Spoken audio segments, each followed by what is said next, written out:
छाई ट्रांसपोर्टिंग को चालू करा के पॉल्यूशन की मात्रा ना बढ़े उसको देखते हुए हाईवे अध्यक्ष आदरणीय गिरिजा शंकर पांडे जी, मंच पर बैठे हुए रीजनल के वर्किंग प्रेसिडेंट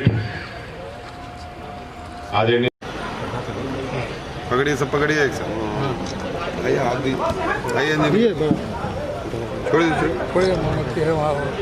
लगा हुआ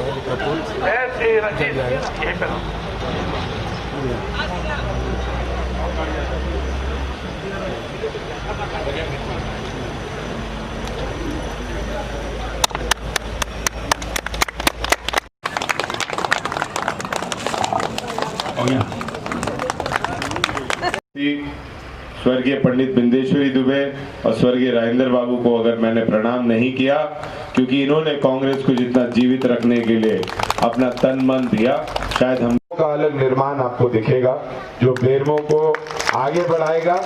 और शायद तब जब वो काम हो तो ऊपर से मेरे पिता और पंडित बिंदेश्वरी दुबे जी बोटिंग और वाटर स्पोर्ट्स का निर्माण कराना है, जिसपे मैं गंभीर रूप से चिंतन करते हुए डीसी महोदय से भी बात हुई है मेरी। का अलग निर्माण आपको दिखेगा जो बेरमो को आगे बढ़ाएगा। और शायद तब जब वो काम हो तो ऊपर से मेरे पिता और पंडित बिंदेश्वरी दुबे जी हाईवा ट्रांसपोर्टिंग बनता तो मैं हाईवा ट्रांसपोर्टिंग को तेज गति से लाने के लिए मैंने छाई चालू करवाने के लिए डीसी साहब से आग्रह किया था, जो चालू भी हो गया। बीडीपीएस, अब सीडीपीएस भी बहुत जल्द चालू हो जाएगा। उसी तरह प्रोडक्शन हैम्पर हो रहा था, तो हम लोग चारों एरिया के जीएम के साथ बैठ के प्रोडक्शन और कैसे बढ़े ताकि लोकल सेल और ट्रांसपोर्ट आरसीआर मोड को हम लोग बढ़ावा दे सकें। उसी तरह एक यूनिवर्सिटी का प्रस्ताव आदरणीय सीएम साहब के सामने रखा गया है और जिसकी स्वीकृति शायद सीएम साहब ने दे भी दी है। वो जैना मोड़ में बनने जा रहा है, 30 एकड़ में बनने का उसका फ्लोर प्लान है। उसी तरह मैं बालीडी में 2-3 इंडस्ट्रियल एरिया को झारखंड सब्सिडी बेसिस पे हम लोग लाने का बात कर रहे हैं, ताकि मेरे विधानसभा के लोगों को मैं ज़्यादा से ज़्यादा वहाँ पे उन कार्यों में एडजस्ट करवा सकूँ। समय लगेगा, एक दिन में कुछ नहीं होता है, लेकिन निश्चित तौर पर यकीन है मुझे कि इस 4 साल में कुछ अलग करने का प्रयास करूँगा।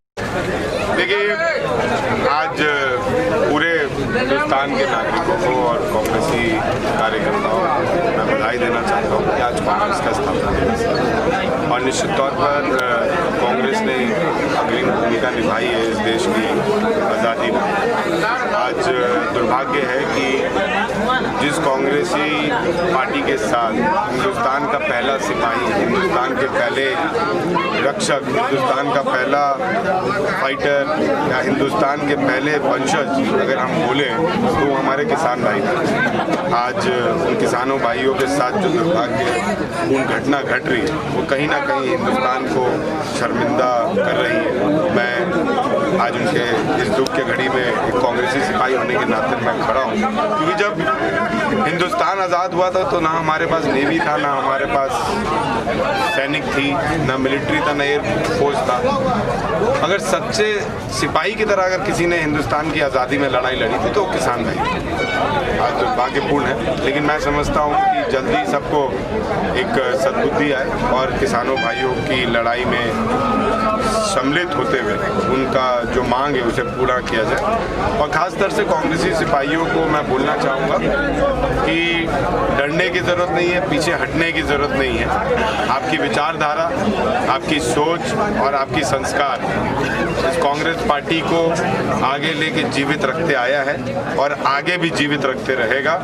आज राजेंद्र बाबू चले गए, पंडित बिंदेश्वरी दुबे जी चले गए, लेकिन कहीं ना कहीं यही सोच और यही संस्कार जब ठीक तरीके से निर्माण होगा तो शायद अनूप सिंह जैसा एक विधायक भी पैदा होगा। और यही शायद है कि मेरे पिता और मेरे पूर्वजों ने कांग्रेस पार्टी की सोच को जीवित रखा और इसलिए शायद मैं आज विधायक बन पाया। मैं भी कोशिश करूंगा और पूरा प्रयास करूंगा कि कांग्रेस पार्टी की सोच और पंडित बिंदेश्वरी दुबे और राजेंद्र बाबू का जो संस्कार है उसे जीवित रख सकूं, ताकि कांग्रेस परिवार को इस बेरमो विधानसभा में, इस झारखंड में और बड़ा कर सकूं।